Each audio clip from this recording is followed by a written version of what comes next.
In this video, we're going to look at the passive voice and its uses.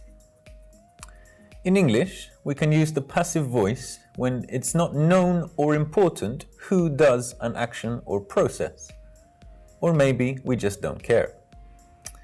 In this particular case, we need to use the structure be plus a past participle.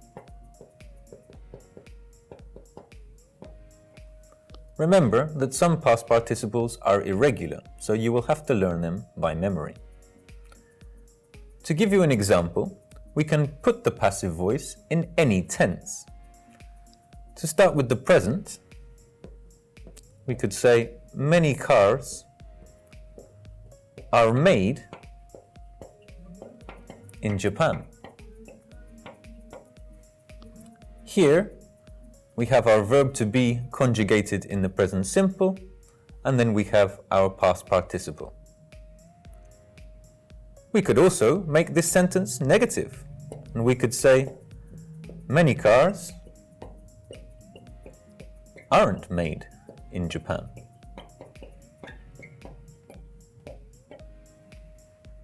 And we could also make questions by once again inverting the subject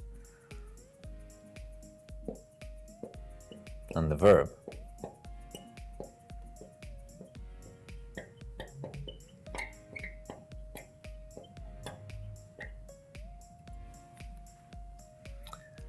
This particular sentence would work in any verb tense.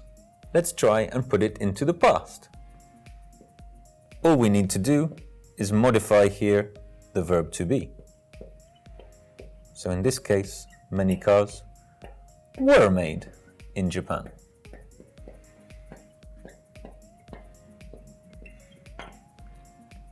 As we said before, we often use the passive to talk about sentences with processes, actions, where we do not know or it's not important who does the action, or maybe the action is more important than the person doing it.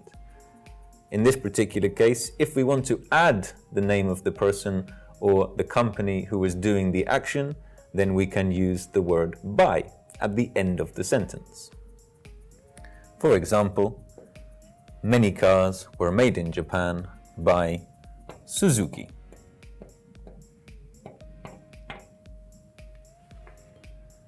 This is different from the active voice, where we always use the subject with its own main verb.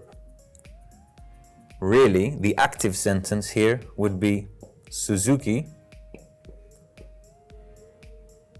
makes or made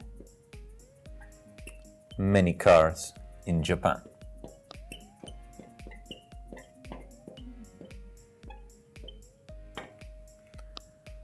What you need to be careful of is making sure you identify the verb tense and that the verb to be goes into that verb tense, thinking about plurals and singular as well.